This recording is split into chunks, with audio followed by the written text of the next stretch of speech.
¿Qué relación existe entre la explotación laboral y la política? ¿Qué acciones podemos tomar a modo individual y colectivo para evitar ser explotados injustamente? ¿Qué asuntos deberían de tener prioridad en el debate público de cara a solucionar los problemas de explotación del mercado español? Para responder a estas preguntas y algunas otras, hoy me acompaña Jorge García Torres, director del proyecto Jobstice. Para los que no hayáis oído hablar de Jobstice, hablamos de una aplicación lanzada en febrero de 2021 y disponible en Google Play, donde ya acumula más de 1000 descargas. ¿Cuál es el objetivo? Registrar y denunciar públicamente los casos de explotación laboral en España que sufran sus usuarios. A través de un registro que solo pide utilizar un correo electrónico, Jobstice permite al usuario registrar en qué empresa está trabajando actualmente y activar un control de horas que marca las que les corresponde legalmente. Así, cuando se supera el volumen de horas extra, la empresa pasa a escalar puestos en una clasificación que se conoce como top esclavistas y que busca denunciar públicamente las condiciones del trabajo. Aunque la aplicación empezase por la mano de Jorge, a día de hoy hay otras 6 personas coordinando y financiando el proyecto, entre las cuales encontramos todo tipo de perfiles laborales. Tenemos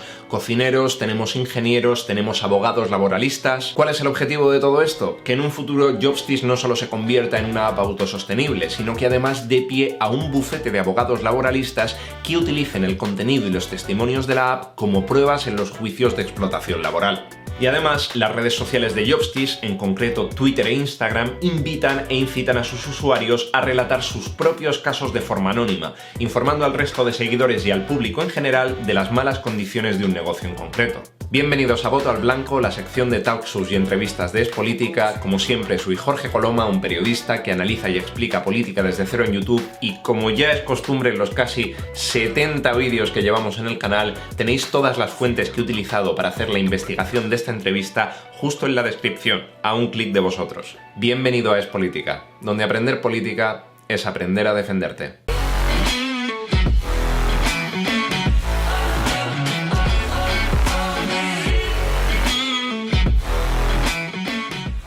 Hola Jorge, ¿qué tal estás? Espero no haberme dejado mucho en la introducción. No te has dejado nada. Lo primero, pues encantado de estar aquí. Y luego aparte, pues decir que ahora no somos 7, sino que ahora somos 11. ¿11? Sí, porque a raíz de volver a publicar la aplicación, de cambiar el nombre y de ciertas cosas, pues se puso en contacto con nosotros otras personas, y pues ahora, pues bueno, abogados no solamente tenemos uno, sino que tenemos 4. ¿4? Entiendo que además de eso estarán ofreciendo un asesoramiento directo a la gente que se pone en contacto con vosotros a través de la app. También participan en publicaciones y demás para informar a la gente y que no se aprovechan del desconocimiento. Joder, es que de 1 a 11 personas...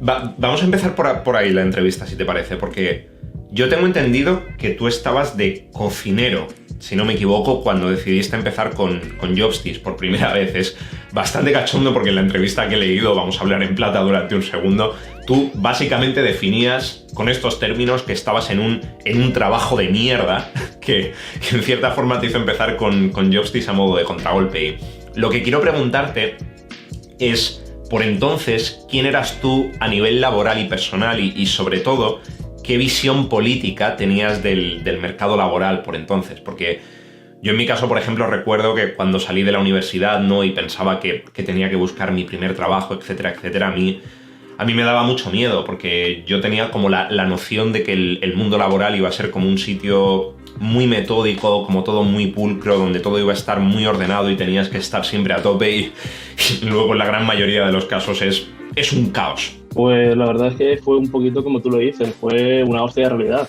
porque yo hasta el momento lo único que había hecho había sido estudiar, y mi conocimiento sobre el mundo laboral pues era lo más básico. Vamos, yo no había leído ni un convenio en toda mi vida, yo no conocía básicamente cómo funcionaba el mundo, porque claro, yo no empecé como cocinero, sino que fue como asesor inmobiliario. Uh-huh. O sea que allí también pues hay tela, pero el caso que claro, tú vas ahí, firmas tu contrato, yo firmé un contrato que era de 40 horas, pero luego resulta que trabajaba como mínimo 52. Entonces, claro, el sábado se lo hacía gratis, luego encima era jornada partida, para que, claro, el último día que tengas ahí de descanso en la semana, pues que lo único que quieres hacer sea dormir estar tumbado descansando. Efectivamente.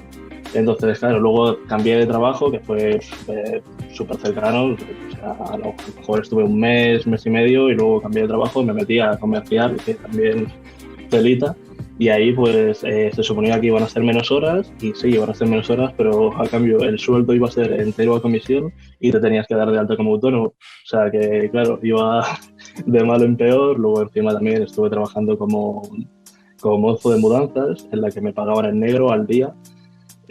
Luego también del reponedor fue como mi último trabajo y vamos, pues ya te digo, he ido aprendiendo sobre la marcha. La idea se me ocurrió al principio porque fue como, encima no me puedo ni quejar, ¿no? O sea, lo más valioso que hay en el mundo es el tiempo y esta gente te lo está robando, literalmente. Uh-huh. Así que pues fue un poquito eso, decir, pues voy a hacer algo y al final pues surgió este proyecto. Uh-huh. Ahora entiendo, o sea, porque claro, tu experiencia a nivel personal, al menos en lo que se refiere a la mía, obviamente cambia muchísimo con el paso del tiempo, es lo que comentas. O sea, tú sales de un sitio, sales de unos estudios o sales de una formación, de lo que sea, y de repente entras al mundo laboral, y no solo entras tú, normalmente estás acompañado de la gente de tu generación, estás acompañado de tus amigos, de tus colegas, tu entorno cercano, etcétera, etcétera. Y poco a poco es como que se va quitando ese velo del que hablaba al principio, de todo ese mundo de orden y sin problema, y se va viendo una realidad que puede ser muy jodida. Entonces, me has hablado de quién eras antes, pero ahora lo que me interesa saber es cómo lo ves a nivel político, lo que es todo el sector laboral, ¿vale? O lo que son las condiciones de trabajo en España o todo el tema de explotación de fraude. ¿Cómo lo ves ya no solo después de tu experiencia, sino después de contar con los relatos de las decenas e incluso centenas de personas que han participado en Jobstice y que de una forma u otra pues les has escuchado, les has leído? O sea, ¿qué visión tienes en este momento? Pues espero no estar lanzándome un triple, pero yo diría que veo algo de luz al final del túnel. Pero no por la parte política, sino por la parte humana, porque durante los últimos años, sobre todo, porque bueno, desde la crisis de 2008, pues los 6 millones de parados, luego eso vino una ola de precariedad inmensa que llevamos arrastrando todos estos años, pero últimamente se empieza a ver como esa desidia, ese hartazgo ya está colmando todos los vasos, y por eso precisamente como en sectores como que están totalmente castigados por la precariedad, como puede ser la hostelería, como puede ser la agricultura, que están teniendo dificultades para encontrar trabajadores, porque aquí en España estamos en la cultura del tragar, es la cultura del tragar, es lo que hay, la famosa frase, pero ya parece que ya no estamos tragando, que ya no queremos aguantar ese es lo que hay. Entonces, pues la solución es clara, ¿no? Si tú quieres si quieres conseguir trabajadores, pues mejora sus condiciones laborales. Sí, es cierto lo que comentas además, porque últimamente yo sí que he estado viendo, por ejemplo, un montón de noticias, no tanto relacionadas con hostelería. Con hostelería sí que he visto un par, con agricultura las vi hace tiempo, pero sobre todo las que estoy viendo últimamente son noticias de construcción, macho. De que en el mundo de la construcción no encuentran gente ni a tiros. Pero debo de haber visto como a lo mejor, sin exagerar, 4 o 5 diferentes en cuestión de menos de 2 semanas. Y son o entrevistas a empresarios o demás, etcétera, etcétera. Pero es un discurso que se repite continuamente, que parece que no hay forma de encontrarlo. Entonces, claro, tiene un poco de sentido con lo que estás comentando en este momento, porque las noticias al respecto de la agricultura también han estado ahí, en hostelería 3/4 de lo mismo. Entonces sí que tiene sentido lo que dices. Por cierto, es que al final... Dime, perdona, no, por favor, sigue, por favor. Que si un trabajo precario o un trabajo en el que te paguen el sueldo mínimo o un trabajo en el que trabajes más horas de las que te corresponden, lo vas a encontrar en cualquier lado. Entonces realmente no te tienes por qué conformar, y esta clase de trabajos que ya no solamente que te cuestan el tiempo y que te cuestan dinero, sino que encima te cuestan la salud, porque no hay trabajo más sacrificado que trabajar en el campo, que trabajar en la obra o en la hostelería mismo, que es que trabajas más horas que un reloj. Sí. Entonces, al final es eso, que la gente no quiere esos trabajos. La siguiente pregunta que te quería hacer va un poco en relación al papel, digamos, de Jobstice, porque he leído, ya te digo, es un poco lo que he leído en unas entrevistas que teníais por ahí sueltas, y que para vosotros Jobstice ha dejado de ser un contragolpe para convertirse en una especie de servicio social.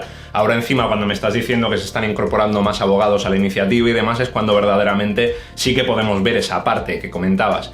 Lo que me interesaría saber aquí es cuál es la postura que tienes tú al respecto de lo que ofrece Jobstice, que a día de hoy no se ofrece ni por parte del sector público ni por parte del sector privado. O sea, es decir, si Jobstice es un servicio social, ¿qué hueco dentro de las necesidades sociales hay para que Jobstis lo cumpla que no se cumple en ningún otro sitio?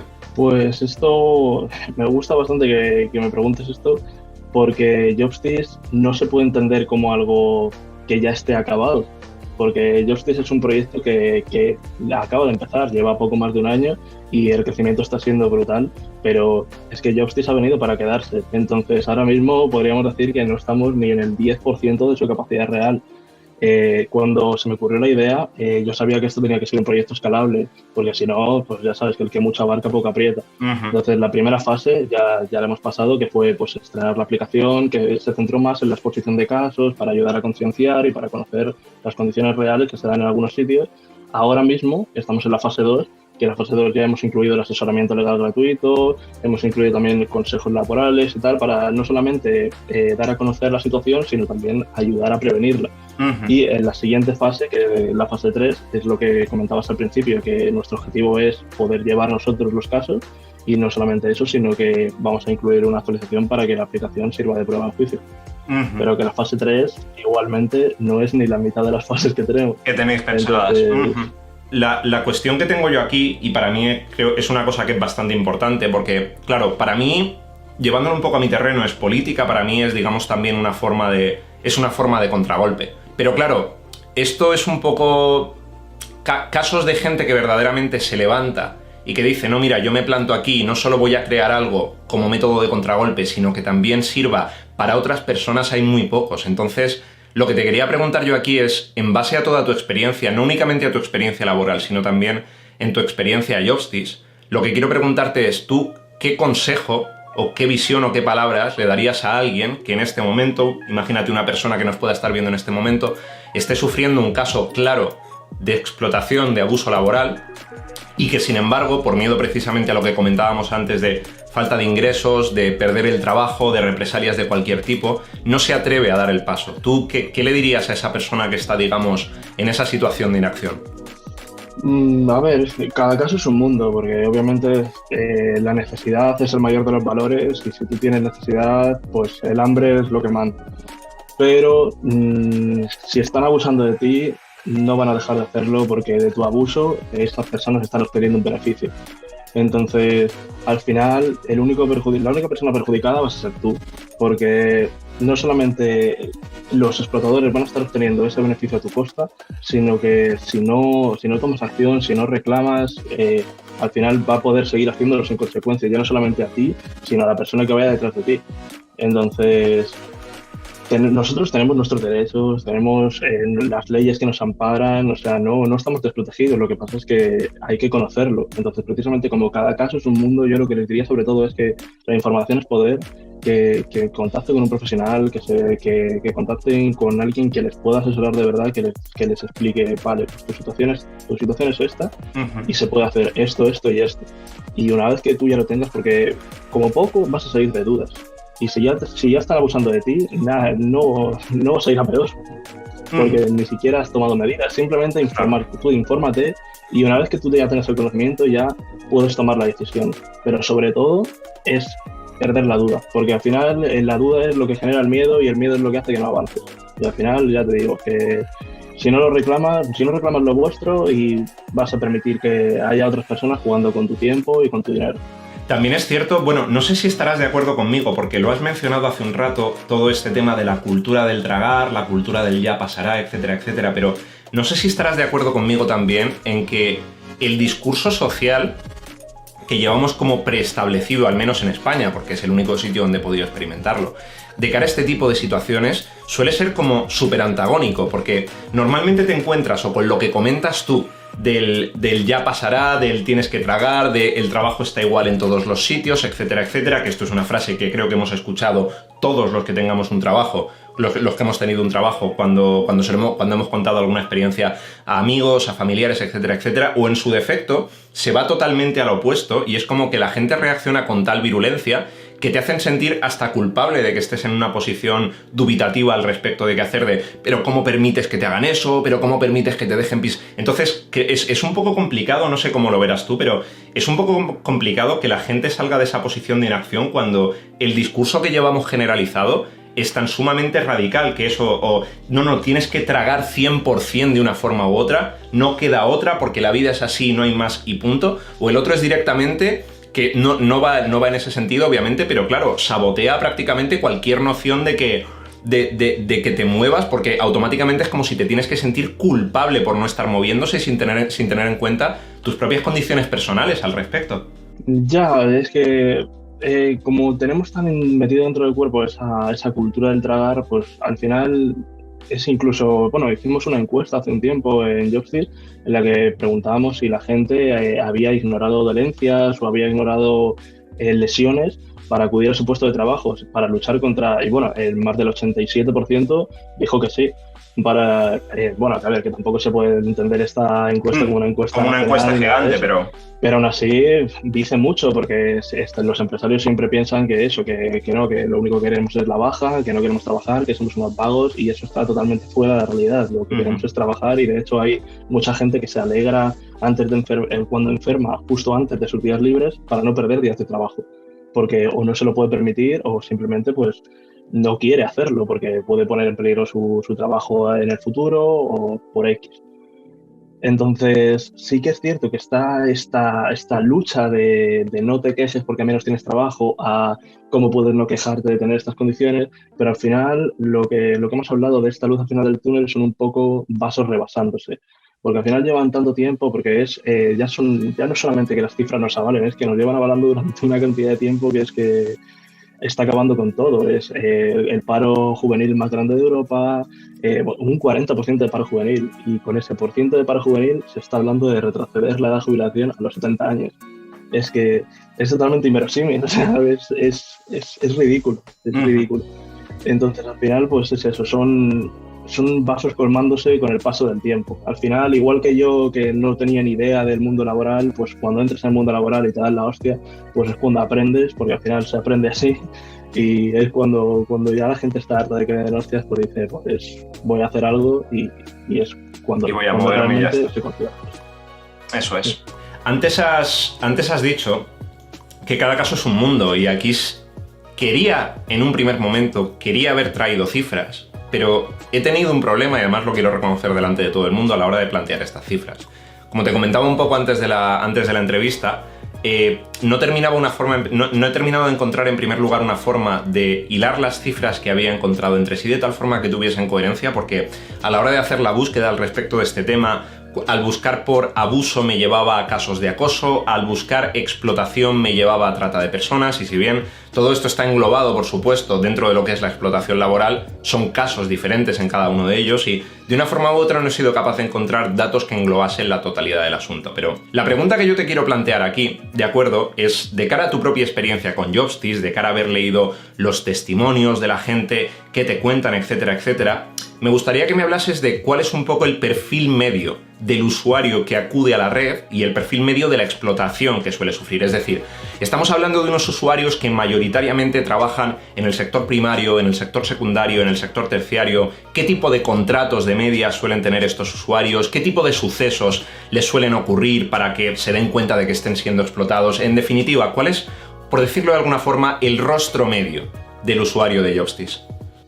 Es que hay muchos rostros realmente, porque ya te digo, igual tenemos una publicación sobre una pastelería, que lo tenemos sobre una agencia de telemarketing, que lo tenemos de una envasadora de fruta. O sea, hemos tocado todos los palos. Hay industria, hay hostelería, hay restauración. Bueno, realmente, a ver, la hostelería es sobre todo lo que más abunda, porque al final en España, pues con el paso de los años se ha convertido en el chiringuito de Europa. Y al final, pues que bueno, no sé si los datos estarán actualizados, pero hace unos años había un bar por cada 1000 habitantes. Entonces, vengo de una ciudad, o sea, en la ciudad donde estoy, la cifra, si no me equivoco, es todavía más alta. O sea, Albacete, en lo que se refiere a hostelería, es una de sus actividades económicas más importantes, por no decir que es la actividad más importante de lo que es la ciudad en sí, el municipio. Por eso, pues si lo extrapolamos a toda España, a toda la zona costera, porque encima también la zona interior, que está más despoblada, pues el sector turístico va todo a la costa, y al final, pues la hostelería es un poquito lo que ha sido el motor de este país en los últimos años, Porque además incluso sale todos los veranos, te anuncian, sí, baja el paro en 100.000 personas, tal. Claro, luego te pones a mirarlo y resulta que solamente uno de cada 3 contratos supera el mes en ese periodo de tiempo. Entonces, sobre todo es que no se cumple con los tiempos, horas extra no pagadas, porque lo que dices de los datos, sí que es cierto que es muy complicado encontrar datos, pero hay un dato que a mí, que inmediatamente cuando lo leí, se me quedó grabado en la memoria, y es que cada semana en este país se trabajan de 3 a 6 millones de horas extra que no se remuneran. Y eso es increíble. O sea, si con las cifras en la mano, son más de 2.500 millones de euros al año que trabajadores y trabajadoras de este país no están recibiendo. Uh-huh. Eso es poder adquisitivo, eso es poder comprar casas, eso es poder salir más con tus amigos, ir a comer, ir a cenar, eso es mover la economía, eso es directamente 2.500 millones que no están en el bolsillo de los españoles. Uh-huh. Porque están en el bolsillo de unos pocos. Esto obviamente es una pregunta que va con trampa y entendería que la respuesta inmediata fuese que no, pero una de las cosas que más me ha sorprendido, entre comillas, mientras estaba haciendo la investigación para esta entrevista, ha sido el hecho de la cantidad de noticias y la cantidad de casos de trata de personas para fines de explotación laboral que hay en España actualmente. O sea, las cifras son absolutamente demoledoras. Entonces, te querría preguntar si habéis recibido algún tipo de aviso, algún tipo de notificación, algún tipo de relato que encaje con este delito en concreto, aunque por otra parte, y por eso digo que la pregunta va con trampa, cuando estamos hablando de trata de personas, obviamente en la gran mayoría de los casos estamos hablando de personas inmigrantes, por qué no decirlo, que en su mayoría no terminan de conocer el idioma, menos todavía sabemos si existe algún tipo de brecha digital en el uso de determinados dispositivos o incluso de que se puedan llegar a poner en contacto con vosotros, también teniendo en cuenta en contexto que la aplicación es nueva. Entonces, lo que querría saber es si en el tiempo que estáis habéis recibido algún tipo de mensaje alertando de este tipo de prácticas, o sea, que sea verdaderamente una cosa que se pueda llamar trata per se.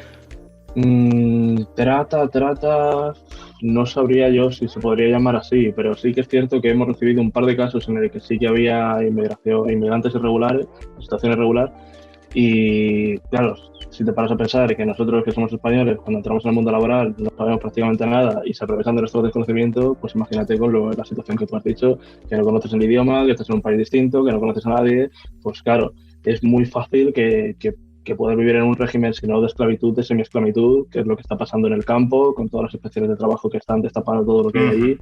Pero en mi caso, no llegó directamente a través de Justip, sino que fue a través de otra persona que se puso en contacto conmigo por tema Justice y que me lo dijo que era que una persona que estaba indocumentada, trabajando también como mozo de mudanzas y sufrió un infarto en pleno trabajo y luego nadie se quiso responsabilizar de absolutamente nada, le dejaron tirado y bueno, luego llamaron a la ambulancia y tal, pero vamos, que una persona recibe un infarto y la tratan como a peor que un animal. O sea, como última pregunta, y si te parece ya con esto lo vamos cerrando porque te he robado un buen rato.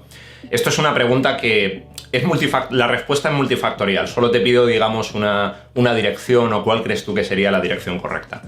Estos días ha tenido lugar el último Congreso Nacional del Partido Socialista, donde Pedro Sánchez, presidente del gobierno, diría que ha prometido, pero en realidad lo que ha hecho ha sido reprometer, porque francamente he perdido la cuenta de la cantidad de veces que Pedro Sánchez ha dicho que iba a acabar con la actual reforma laboral, pero bueno, ha aprovechado el Congreso Nacional del PSOE para volver a prometerlo, para volver a prometer que en lo que queda de legislatura quiere acabar con la actual reforma laboral. Lo que yo te quería preguntar es, en base a tu experiencia como trabajador y en base también a director del proyecto de Justice, ¿cuál, digamos, sería a día de hoy? Y vuelvo a esto, es un problema que es multifactorial, sé que no se soluciona cambiando únicamente un factor de toda la ecuación, pero para ti, ¿cuál es el problema número uno que existe en el mercado español? Y si tienes algún tipo de propuesta de solución de cara al mismo, sencillamente una dirección. Yo diría que va por la parte de las horas extra que de lo que preguntábamos antes, porque se habla mucho también de los pagos en negro, de la economía sumergida, y sí que es cierto que eso es un problema muy grande, pero es que peor que te paguen en negro es que directamente no te paguen. Uh-huh. Entonces, porque también me hace mucha gracia que se habla de la jornada laboral de 4 días, cuando realmente, o sea, sí que es un objetivo al que aspirar, pero ¿cómo puedes plantear una jornada de 4 días si no consigues que la actual jornada que hay se cumpla a rajatabla? Pues, me gusta mucho compararlo con la ley antitabaco, cuando salió en su momento, porque la clave para solucionarlo es más inspecciones, multas ejemplarizantes, porque si al final, si no, si tú por saltarte la ley vas a obtener 50 y te van a castigar con 20, pues te vas a saltar la ley la cantidad de veces que quieras. Y realmente pasa eso. Me gusta compararlo con la ley antitabaco porque siempre estaba la clásica persona, el clásico dueño de bar, o el clásico que decía, no, pues aquí se va a fumar siempre porque aquí nadie me va a decir que no se va a poder fumar. Y ahora, claro, se pasa por ahí la inspección un par de veces, les ponen las multas y ahora ¿quién fuma en los bares? Absolutamente nadie. Absolutamente nadie. Pasa por eso, es que se cumpla con lo que hay establecido. Porque si no, si ahora se plantea la jornada de 4 días, es como si tú intentas correr y no sabes andar, te vas a dar la hostia. Pues nosotros que todavía estamos gateando, vamos a intentar volar. Pues es absurdo. Recuerdo además, como última anotación, creo que no me atrevo a decir de qué empresa fue, porque no la recuerdo exactamente, pero sí que es cierto que hace como cosa de 2 o 3 semanas leí que una empresa había utilizado el hecho de reducir la jornada de sus trabajadores a 4 días a la semana como, digamos, método de marketing, método de PR, de relaciones públicas, y en realidad lo que había ocurrido es que sencillamente les habían quitado un día de trabajo con la consecuente reducción salarial que eso implica. O sea, eso no era una jornada de 4 horas, es que les habían quitado un día de trabajo a la semana, sueldo incluido. Ya, conozco a la empresa, lo puedo decir si quieres. Si estás 100% seguro de cuál es, sin problema. Yo no lo he dicho porque no estoy seguro de cuál era, o sea, por eso te lo digo.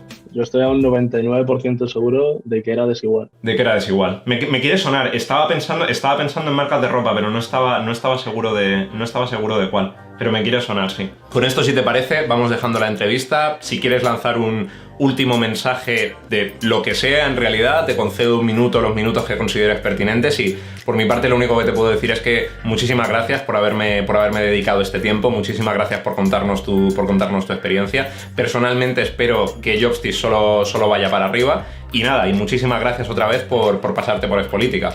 El placer ha sido mutuo y nada, si tuviese que decir algo, diría que nunca pensemos que no podemos retroceder en derechos, porque los derechos se han conseguido a base de lucha y se tienen que mantener a base de lucha. Así que nosotros ahora tenemos que hacer el reemplazo y nos toca luchar a nosotros para conseguir mantener o incluso aumentar esos derechos que tantísimo han tardado a conseguir. Muy bien, perfecto. Pues, como te he dicho, un auténtico placer por mi parte y mucha suerte con el proyecto, ¿de acuerdo? Encantado, muchísimas gracias. Seeing monsters out your window. No, you can't sleep, you pretend though. You don't have to play the hero. 'Cause I got you.